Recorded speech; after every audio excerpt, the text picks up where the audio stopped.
In the dead of the night, you find yourself navigating along one of America's most haunted pathways, Riverdale Road in Colorado. This chilling 11-mile stretch connecting the municipalities of Thornton and Brighton carries a reputation so dreadful that it's often referred to as the most haunted road in America. Yet, on this eerie black night, you resolve to experience its spectral legends for yourself. You pull your car to a halt atop a lonesome hill, and the engine's roar fading into silence as you switch it off. The world outside your car is swallowed by impenetrable darkness as you turn off your headlights, and then you wait. A silence engulfs the night, disrupted occasionally by the calling hoot of an owl or the rustling leaves in the wind. Suddenly, the terrifying sound of footsteps shatters the silence. There's a rhythm to it, a jogger's rhythm. Legend has it that a jogger once fell victim to a reckless driver along this very stretch. As you sit inside your car, heart pounding, an unseen entity begins to hammer on the exterior of your vehicle. You muster the courage to step out, but find nothing, no one. As you return to your car, handprints, not your own, materialize on your fogged windows. As you continue your journey, a broken down Camaro looms in the shadows.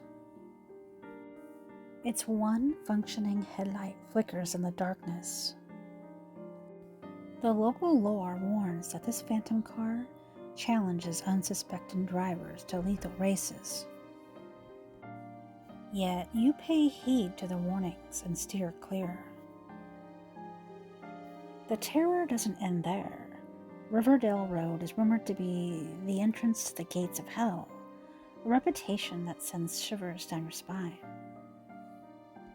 You recall the tragic tale of a mansion owner who, driven to madness, set his home ablaze, trapping his family inside.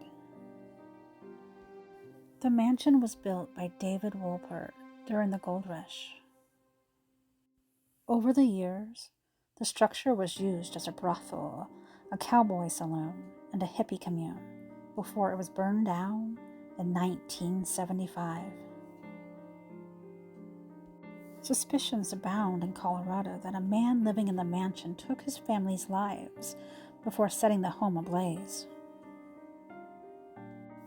This dark story has led people to believe that the grounds of the mansion are portals to the underworld. David has since vanished, leaving behind only the now rusty iron gates that he once erected.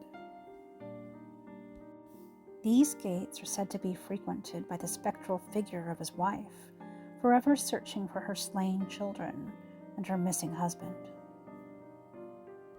Suddenly, a figure appears on the side of the road, a woman, clothed in white, her face a mask of confusion and despair.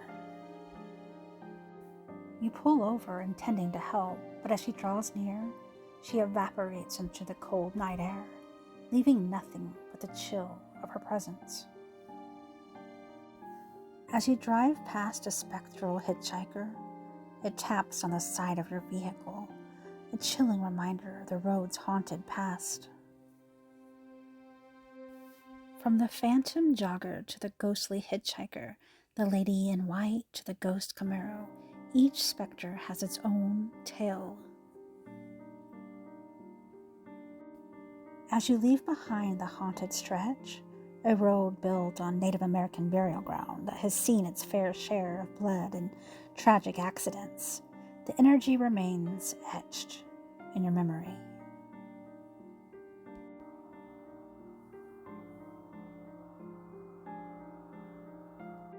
Hello everyone, and welcome to this episode of my favorite Colorado urban legends. The state of Colorado is renowned for its breathtaking scenery, from the towering Rocky Mountains to the picturesque plains and farmland.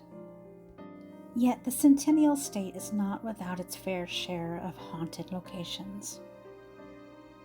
One of the most haunted places in Colorado is the Central City Masonic Cemetery. And those who have photographed in the area at night have noticed some unexplainable orbs appearing in their pictures. There are also reports of a little boy's ghost who have been seen wandering the property and hiding behind trees whenever addressed. While there are creepy urban legends all over the world, Colorado's ghost stories and myths hold a legendary status thanks to the horror king himself, Stephen King. Colorado is home to the Stanley Hotel, where King found inspiration for his novel, The Shining.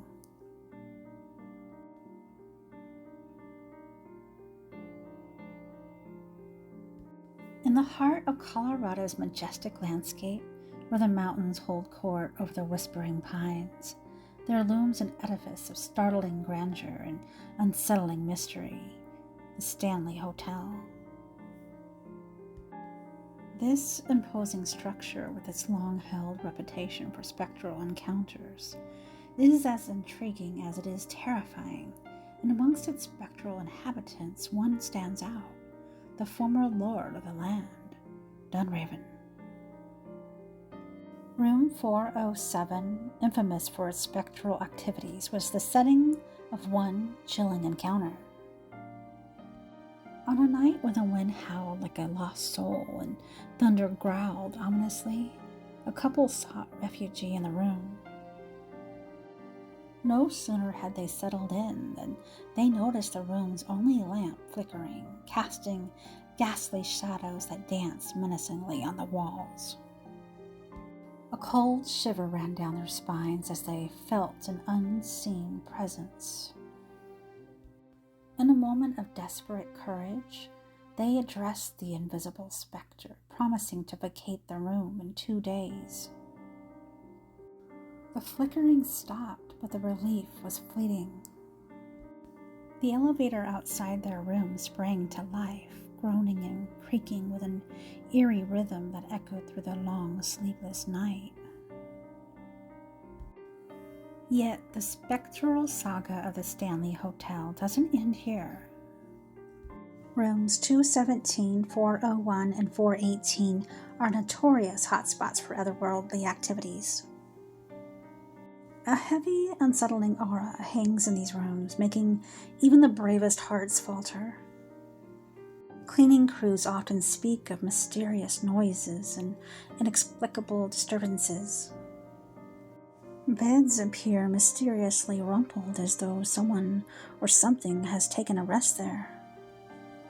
In room 418, guests have been startled awake by the unsettling sounds of children playing in the desolate hallway. The innocent laughter, the pitter-patter of tiny footsteps, and hushed whispers fill the air, reverberating through the cold, deserted corridors. But when investigated, not a single child could be found on the premises. Behind the spectral tales, however, lies a rich history. The Stanley Hotel, a monument of opulence and grandeur, was built in 1909 by Freeland Oscar Stanley, a man who envisioned a sanctuary for the American elite.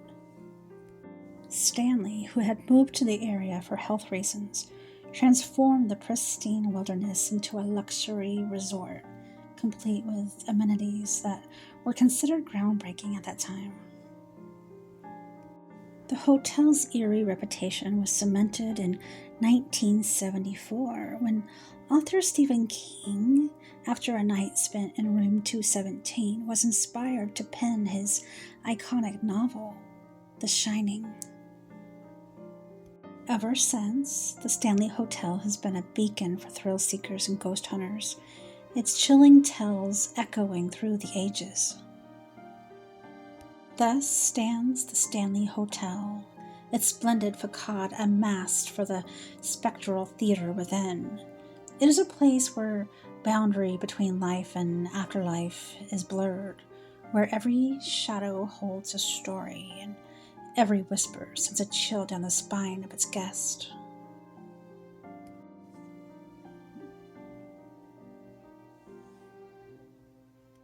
In the dark and formidable depths of Colorado's mining tunnels, a legend whispers through the still, dusty air.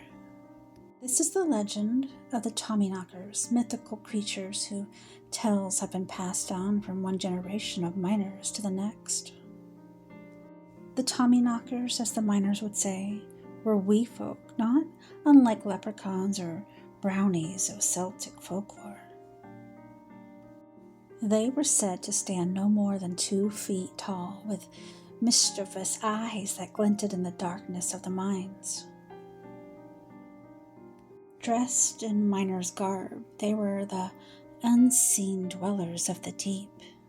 Their existence revealed only through the sounds they made. The mysterious knocks and taps echoing through the hollows of the mine.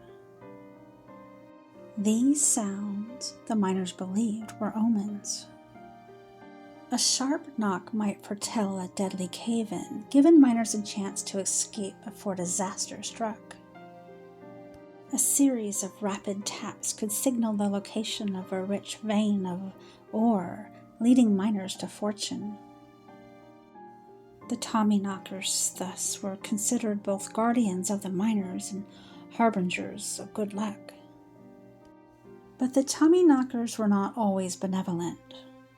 They were known for their playful and sometimes harmful pranks. Miners would often find their tools missing, only to discover them in the most unlikely places. Some even reported seeing strange, fleeting shadows and hearing hushed laughter echoing through the mine after such pranks.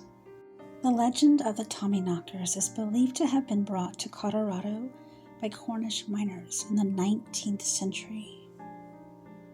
These miners, many of whom migrated to the United States during the gold rush, brought with them their folklore and superstitions.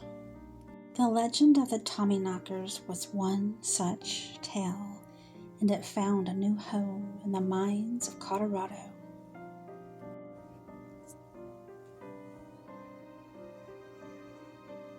The Black Forest Haunting.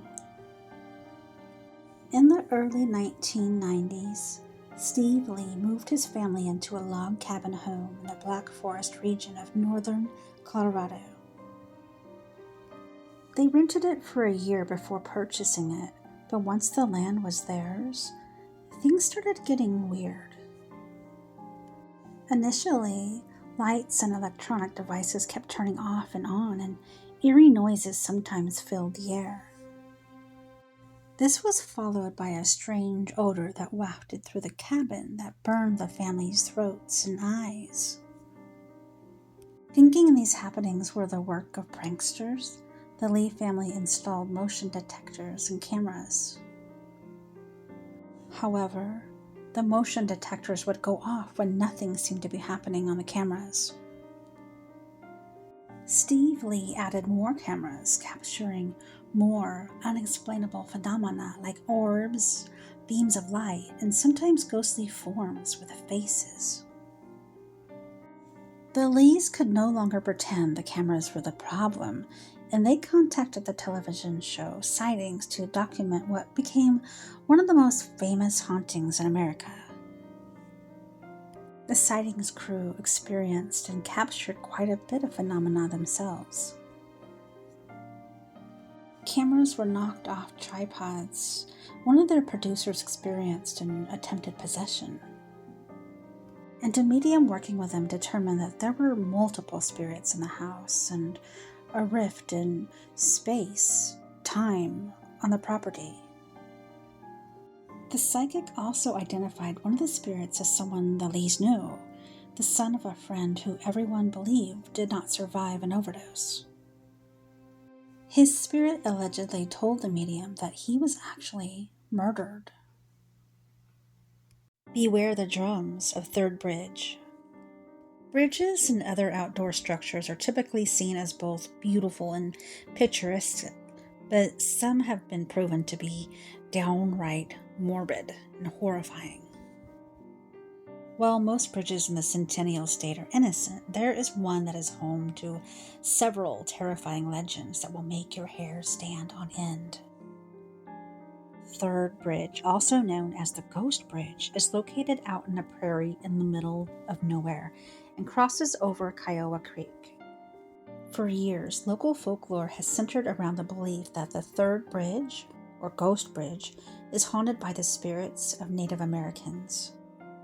Its storied history begins with its tie to the Sand Creek Massacre of 1864, when 675 men of the 3rd Colorado Cavalry brutally attacked a Native American village, killing and injuring anywhere between 69 and 600 Native American people.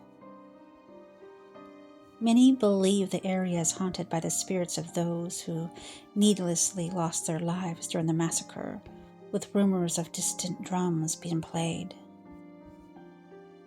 And they can still be seen and heard around the area. If and when you visit the bridge at night, listen for the sound of distant drums and keep your eyes peeled for the sight of a ghost rider who still rides his horse around the area. Horseback riding in Colorado is fun, but you might not want to do it with a ghost rider joining you. As if all of that wasn't creepy enough, the third bridge is also said to be plagued by the ghost of another tragedy: 2 teenagers who lost their lives after their cars crashed near the bridge. The teenagers who were killed were traveling in 2 full-capacity cars, and a third passenger is said to be completely paralyzed from the accident. Many have claimed to see a young girl crying in the area and then disappearing. To this day, the third bridge remains one of the most haunted places in Colorado.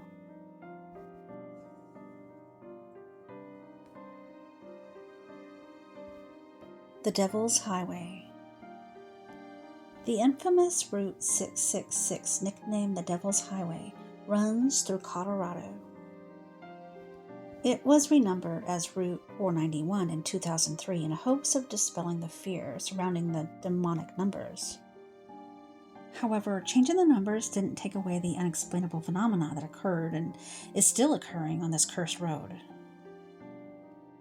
When it was still known as Route 666, this stretch of highway had an unusually high accident rate. People driving along the Devil's Highway have reported creepy incidents, such as a black phantom sedan that follows dangerously close no matter how high the speed is. Many have pulled over only to realize that there's no car behind them. There are also many tales of a pack of hellhounds that terrorize innocent travelers. The beasts somehow manage to keep up with the vehicle, regardless of how fast or recklessly the driver maneuvers the car.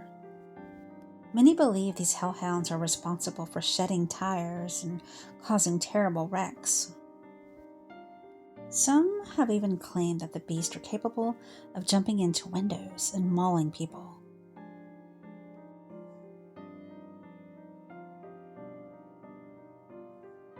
In the early 20th century, on a sprawling expanse of 310 acres nestled 2 miles west of Arvada, Colorado, lay a place that would come to be known as the Ridge Home. This institution, conceived with the noble intention of serving the mentally disadvantaged, was established by the state of Colorado with considerable influence from Ella Parrish Williams of the State Board of Corrections. The cornerstone of the main administration building, emblazoned with the inscription A.D. 1910 State Home and Training School for Mental Defectives, stood as a proud yet chilling testament to the asylum's original purpose. The Ridge Home, named after a ridge road that ran adjacent to the main campus, was initially an optimistic venture. By 1936, it had grown to accommodate 260 patients out of a potential 300. The first patient arrived in July of 1912, and many more would follow, each with their own story, and each destined for a life within the asylum's walls. The facility was comprehensive, housing a school and a farm where patients could work under supervision. It even had its own stop on the tramway to Golden, and thanks to the efforts of Simon Guggenheim, a separate post office. However, As the years wore on, a sinister reputation began to shroud Ridge Home. According to testimonies from those who had worked there, the patients, regardless of their age or mental status, were heavily medicated. A common practice in such facilities of the time, but one that caused the line between treatment and control to blur.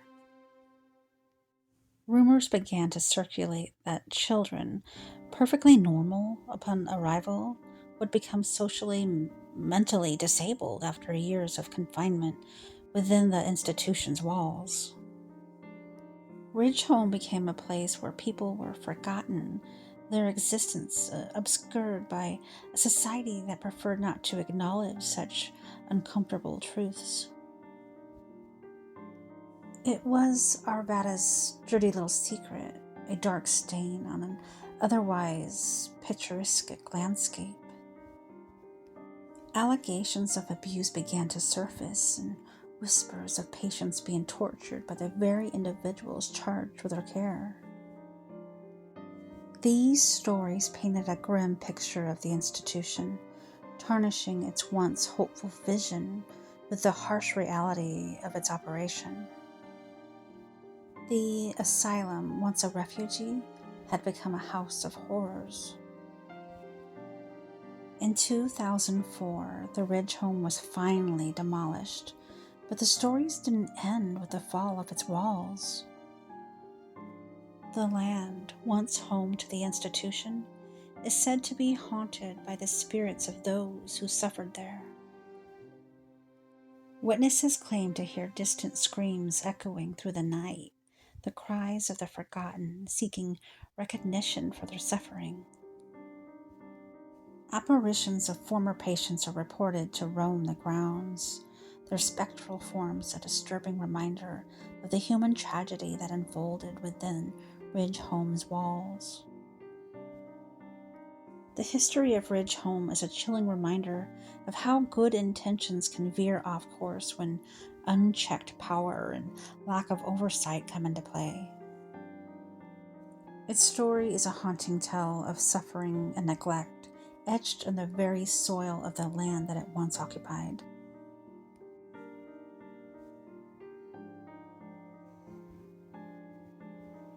Hatchet Lady of Red Rocks.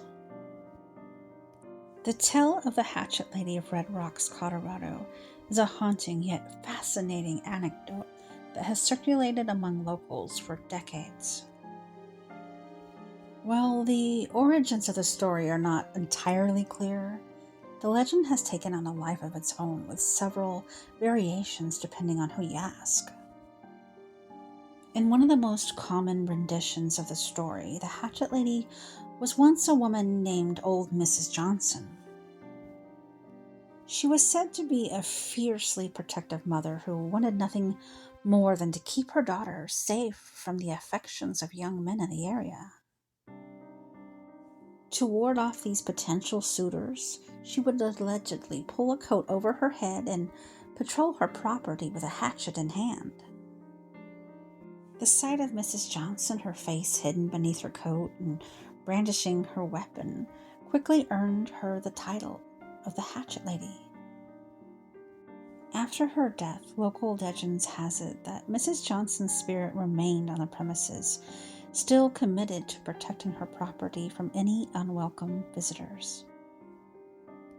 The ghostly figure of Mrs. Johnson, now headless in some tales, is said to appear to couples getting too close for her liking, her ghostly hatchet in hand and ready to scare them off.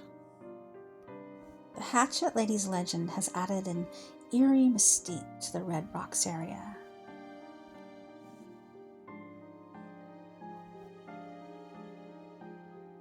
St. Elmo's Ghost Town. You step into the eerie atmosphere of St. Elmo's Ghost Town, located in Chaffee County, Colorado, and a sense of timelessness envelops you. The remnants of Colorado's mining past are delicately preserved, serving as a haunting reminder of the town's once vibrant existence. The weathered buildings stand as silent witnesses to the stories that unfolded within their walls, and the whispers of the past seem to hang in the air. As you cautiously explore the desolate streets, a chill runs down your spine. There is a palpable energy, a presence that seems to linger within the crumbling structures. It is said that St. Elmo is not merely just a ghost town in name, but is also home to spectral inhabitants caught between the realms of the living and the dead. Among the ethereal residents, one figure stands out: Annabelle Stark, the town's most renowned former resident. In 1881, the Starks arrived in St. Elmo, bringing a young Annabelle with them. The town, seemingly frozen in time, became the backdrop for Annabelle's enigmatic life. The Starks, known for their reclusive nature, kept their children sheltered from the outside world. Despite leaving briefly to marry, Annabelle inexplicably returned to St. Elmo shortly thereafter, her reasons shrouded in mystery. It is believed that she found solace in the ghost town and became a guardian spirit, forever bound to its spectral embrace. As you venture deeper into St. Elmo, the legends surrounding Annabelle's presence grow stronger. Locals and visitors alike speak of encounters with an ethereal woman, glimpsed in the reflections of old mirrors or heard softly weeping within the abandoned houses. Some claim to have seen Annabelle's apparition, a pale figure drifting through the streets at twilight, her eyes filled with sorrow and longing. The hauntings take on a peculiar nature as well. Objects are said to move on their own, and doors creak and slam shut, and whispers echo through the wind. The general store, once a bustling hub of activity, is a hotbed for supernatural occurrences. Visitors have reported unseen hands touching their shoulders and phantom footsteps pacing the wooden floors, and disembodied laughter echoing through the aisles. The history of St. Elmo dates back to 1878, when the first settlers arrived, drawn by the allure of gold and silver. The town flourished, boasting a population of over 2,000 residents at its peak. It was a place teeming with life, filled with prospectors, merchants, and families seeking their fortunes. However, as the mining industry waned and the veins of precious metals dried up, St. Elmo's vitality faded away. By the 1920s, the town had become a mere shadow of its former self, its streets gradually succumbing to its abandonment and decay. Yet its ghostly inhabitants endured, trapped between the nostalgia of the past and the ethereal realm that they now inhabit. Today, St. Elmo Ghost Town stands as a testament to the passage of time and the ethereal mysteries that lie beneath its surface. It beckons to those who seek a glimpse into the past, inviting them to explore its haunted streets and unravel the enigma of Annabelle Stark, the spectral guardian of this forgotten place. The Haunted Cheesman Park. Cheesman Park, located in the heart of Denver, Colorado, is a place adorned by locals for its serene environment and beautifully manicured gardens. However, beneath this surface of tranquility lies a haunting past that has given birth to numerous eerie tales. Before it was known as Cheesman Park, the land served as Denver's first cemetery, known as Mount Prospect Cemetery. Opened in 1858, it became the final resting place for many of Denver's early residents, including criminals, outcasts, and those who died of smallpox.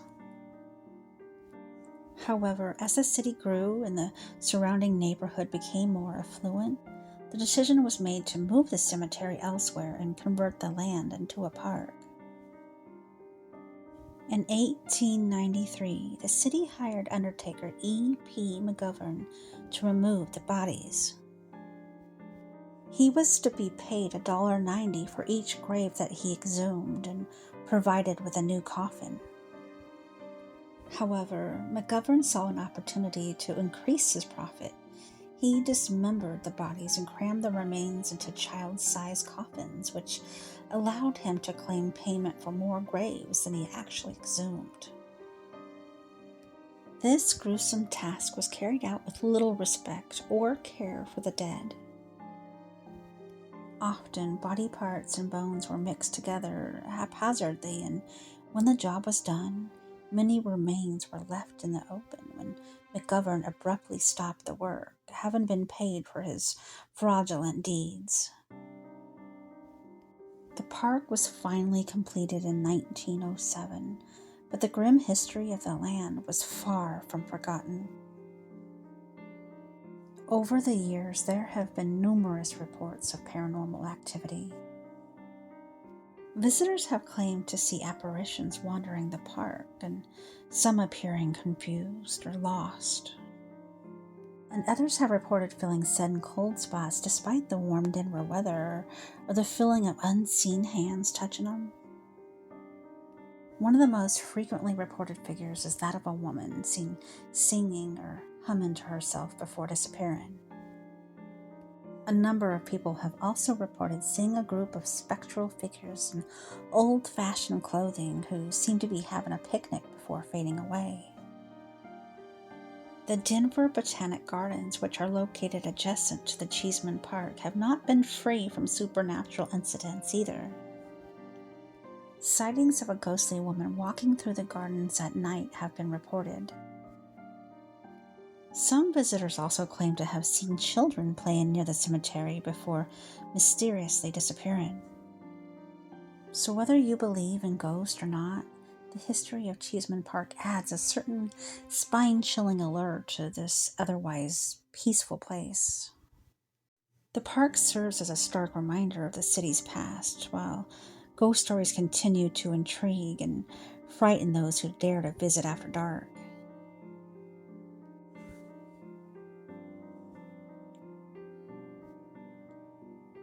Legend of the Phantom Train of Marshall Pass.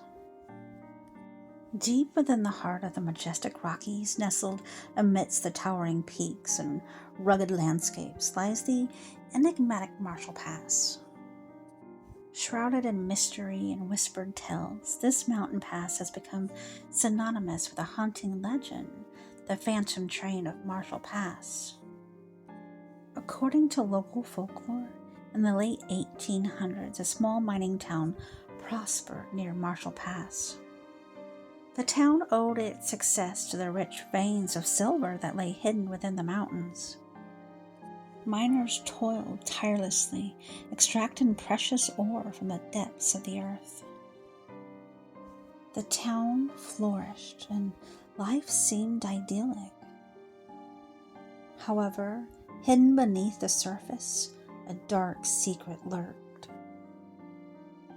The town's silver barons, driven by greed and a hunger for power, mistreated the workers, subjecting them to harsh conditions and meager wages. The miners, their spirits crushed, yearned for freedom from their tormentors.